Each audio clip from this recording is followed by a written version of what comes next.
সুপ্রিয় শিক্ষার্থী বন্ধুরা, তোমাদেরকে ইজি লার্নিং এর পক্ষ থেকে স্বাগত জানাই। আজকের ভিডিওতে বিখ্যাত ড্রামাটিস্ট উইলিয়াম শেক্সপিয়রের একটা বিখ্যাত নাটক ওথেলো এর সামারি করব। ওথেলো ড্রামাটির মূল টাইটেল ছিল the tragedy of Othello, the Moor of Venice. ধারণা করা হয় এই নাটকটি লেখা হয়েছিল 1603 খ্রিস্টাব্দে। এটি লিখেছেন উইলিয়াম শেক্সপিয়র, যিনি জন্মগ্রহণ করেছিলেন 1564 খ্রিস্টাব্দে এবং মৃত্যুবরণ করেছেন 1616 খ্রিস্টাব্দে। ওথেলো নাটকটির সামারি করার পূর্বে আমি এই নাটকের কিছু গুরুত্বপূর্ণ ক্যারেক্টার্স সম্পর্কে সংক্ষেপে আলোচনা করে নিচ্ছি, যাতে তোমরা এই সামারিটা ভালোভাবে বুঝতে পারো। ক্যারেক্টার্সের প্রথমেই বলবো ওথেলোর কথা, কারণ ওথেলো হচ্ছে এই নাটকের হিরো, এই নাটকের প্রোটাগনিস্ট বা কেন্দ্রীয় চরিত্র। তিনি ছিলেন একজন খ্রিস্টিয়ান মুর, যিনি একজন আর্মির জেনারেল ছিলেন। এরপরে বলবো ডেসডেমোনা, যে হচ্ছে এই নাটকের নায়িকা। ডেসডেমোনা ছিলেন ভেনিসের একজন সিনেটর, ব্রাবান্টিও এর কন্যা। নাটকটি শুরু হওয়ার পূর্বেই তিনি ওথেলোর সাথে পালিয়ে বিয়ে করেন। এরপরের চরিত্রটি হচ্ছে ইয়াগো, যিনি হচ্ছে এই নাটকের ভিলেইন। এরপরে মাইকেল ক্যাসিও, যিনি ওথেলোর একজন লেফটেন্যান্ট ছিলেন। ক্যাসিও ছিল একজন ইনএক্সপিরিয়েন্স সোলজার এবং তার হাই পজিশনটা অনেকটা ক্ষতিগ্রস্ত হয়েছে ইয়াগোর কারণে। এরপরে চরিত্রটি হচ্ছে ইমিলিয়া। এমিলিয়া হচ্ছে ইয়াগোর স্ত্রী এবং ডেসডেমোনার অ্যাটেন্ড্যান্ট বা সেবিকা। এরপরে চরিত্রটি হচ্ছে রডারিগো। রডারিগো ছিলেন একজন জেলাস সুইটর অফ ডেসডেমোনা, মানে ডেসডেমোনার একজন সুইটর ছিলেন। তিনি ডেসডেমোনাকে বিয়ে করতে চেয়েছিলেন। তিনি ছিলেন ইয়াং এবং ধনী এবং বোকা। তিনি ডেসডেমোনাকে পাওয়ার জন্যে তার প্রচুর ধন সম্পত্তি ইয়াগোকে দিয়ে দেন। তিনি ভেবেছিলেন যে ইয়াগো ডেসডেমোনাকে তার হাতে তুলে দিতে পারবে। এরপরের চরিত্রটি হচ্ছে বায়াঙ্কা, যিনি সাইপ্রাসের একজন প্রস্টিটিউট বা বেশ্যা ছিলেন। এরপরের চরিত্রটি হচ্ছে ব্রাবান্টিও।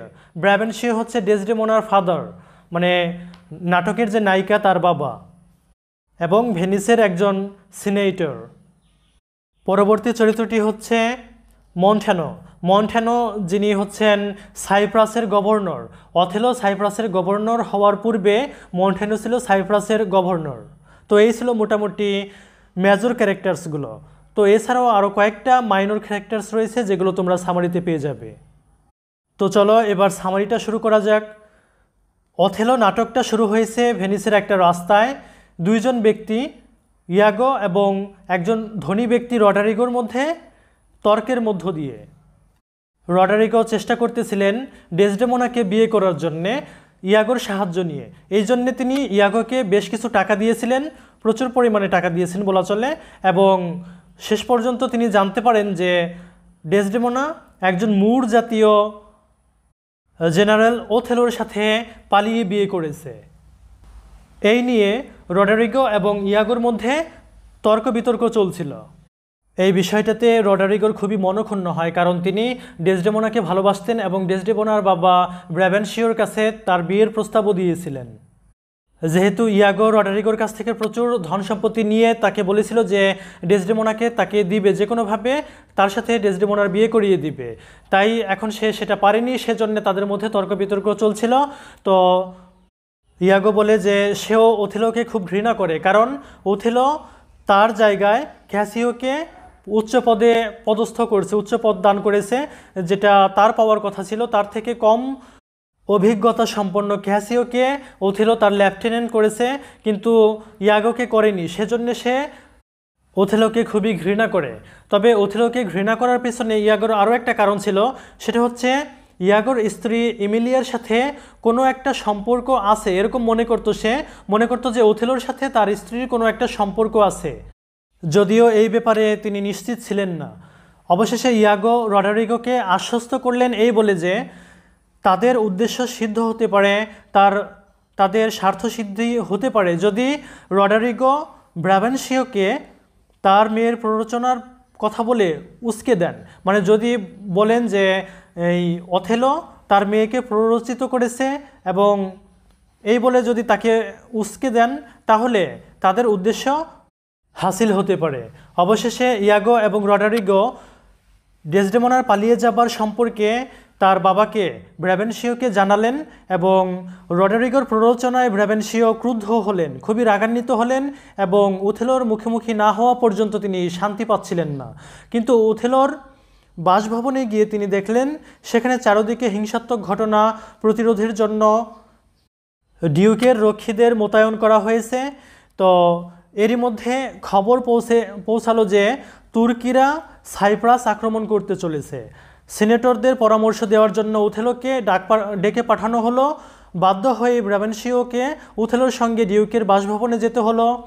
সেখানে ব্রাবেনশিও ওথেলোর বিরুদ্ধে জাদুবিদ্যার মাধ্যমে ডেসডেমোনাকে প্রলুব্ধ করার অভিযোগ আনলেন। নিজের ডিফেন্সে ওথেলো বলেন যে তিনি ডেসডেমোনাকে কোনোরূপ জাদু করেননি, বরং তার সংগ্রামী জীবনের উত্থান পতনের কাহিনী শুনে ডেসডেমোনা তার প্রেমে পড়ে এবং ডেসডেমোনার সম্মতিক্রমেই তারা বিবাহ বন্ধনে আবদ্ধ হন।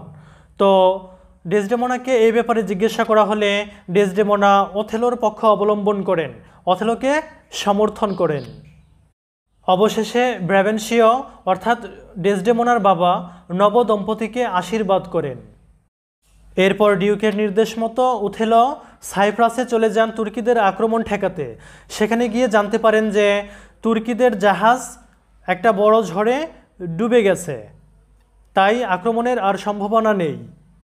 এদিকে ইয়াগো ডেসডেমোনাকে ওথেলোর চোখে খারাপ প্রমাণিত করার জন্যে অর্থাৎ ওথেলোকে ভুল বোঝানোর জন্যে একটা পরিকল্পনা করেন।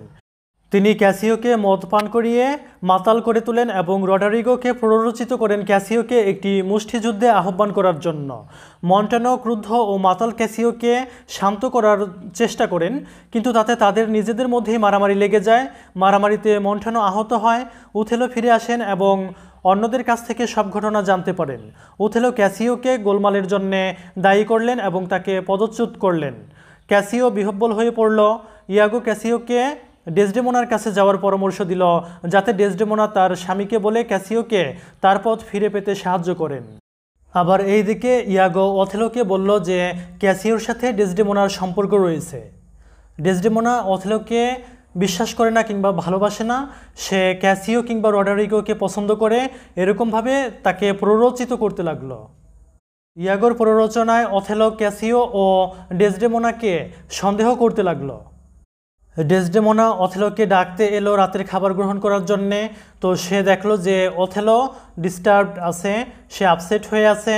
তো তাকে ডেসডেমোনা তার রুমালটা এগিয়ে দিল, যে রুমালটা ওথেলো ভালোবাসার প্রতীক হিসেবে ডেসডেমোনাকে দিয়েছিল। তো রুমালটা এগিয়ে দেওয়ার সময় রুমালটা ফ্লোরে পড়ে গেছিল, তো সেটা ডেসডেমোনা আর খেয়াল করেনি। ডেসডেমোনা এবং ওথেলো ডিনার করতে চলে গেল। রুমালটা ইয়াগোর স্ত্রী এমিলিয়া পেল এবং এমিলিয়ার কাছ থেকে ইয়াগো রুমালটা কৌশলে নিয়ে নিল। এমিলিয়া জানতো না যে রুমালটা নিয়ে ইয়াগো কি করবে, সে কি ফাঁদ পেতে রেখেছিল সেটা সে বুঝতে পারেনি।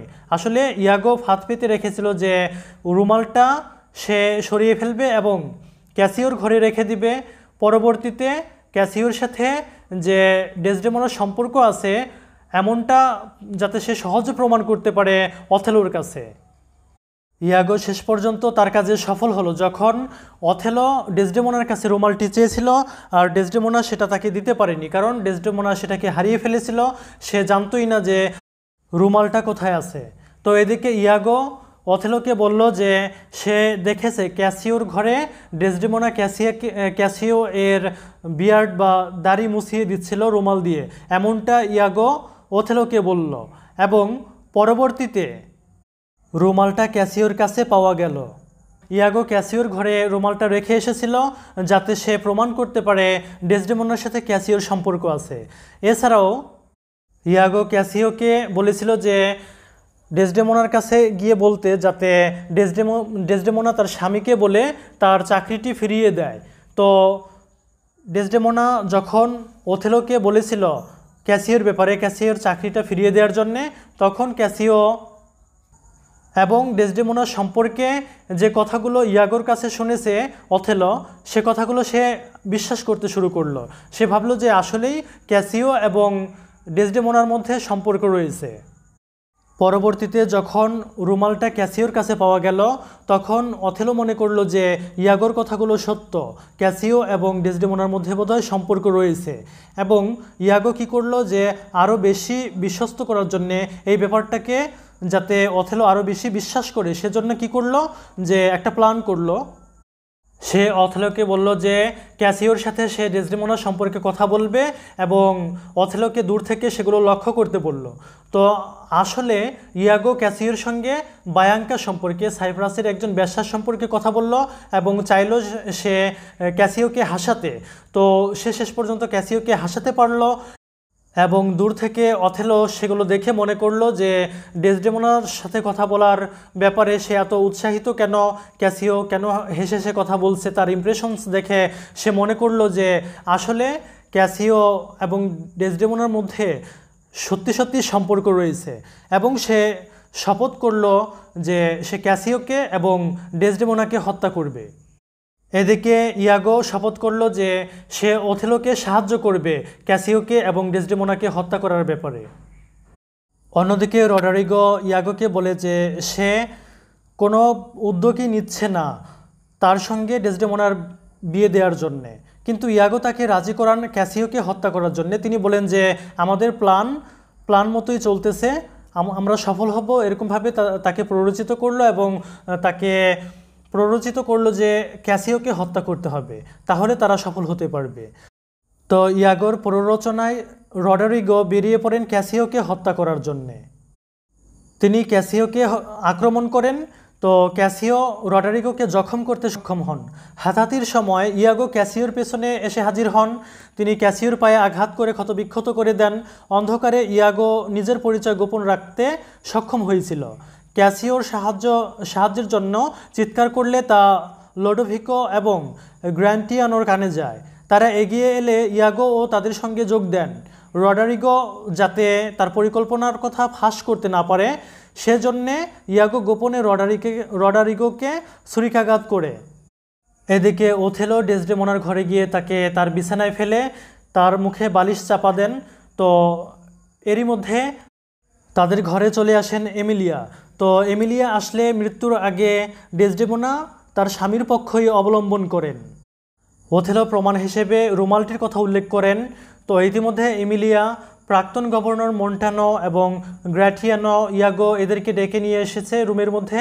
তো ইয়াগো তার স্ত্রী এমিলিয়াকে চুপ করে থাকতে বলেন।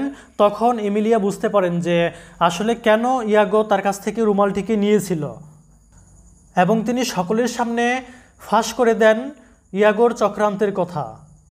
তাই ইয়াগো তার স্ত্রী এমিলিয়াকে হত্যা করে ফেলেন এবং ওথেলো তার ভুল বুঝতে পারেন। তিনি বুঝতে পারেন যে আসলে তার স্ত্রী ডেসডেমোনা ছিল নিরপরাধ, সে বিশ্বাসঘাতকতা করেনি। কিন্তু ততক্ষণে অনেক দেরি হয়ে গেছে। তিনি ইয়াগোকে আক্রমণ করেন, কিন্তু তাকে সকলে থামিয়ে দেয়, তাকে নিরস্ত্র করা হয়। অথেলো বুঝতে পারলেন যে সে তার নিরপরাধ স্ত্রীকে হত্যা করে চরম অন্যায় করেছে এবং তার ভুলের প্রায়শ্চিত্ত করার জন্যে সে নিজের কাছে লুকিয়ে থাকা একটি ছুরি বের করে নিজেকে আঘাত করলেন। অর্থাৎ তিনি সুসাইড করলেন এবং সুসাইড করার পূর্বে তিনি কিছু কথা বলে গেলেন যে তাকে কিভাবে স্মরণ করা উচিত, সে সম্পর্কে কিছু কথা বলে তিনি নিজেকেই হত্যা করে ফেললেন, অর্থাৎ সুসাইড করলেন। এরপর লোডোভিকো ক্যাসিওকে ওথেলোর উত্তরসূরি নিযুক্ত করলেন এবং ইয়াগোকে যথাযথ শাস্তি দেওয়ার জন্যে অনুরোধ জানালেন। এভাবে নাটকটি শেষ হলো। ধন্যবাদ সবাইকে সাথে থাকার জন্যে। তোমরা ভিডিওটিকে শেয়ার করে দিও।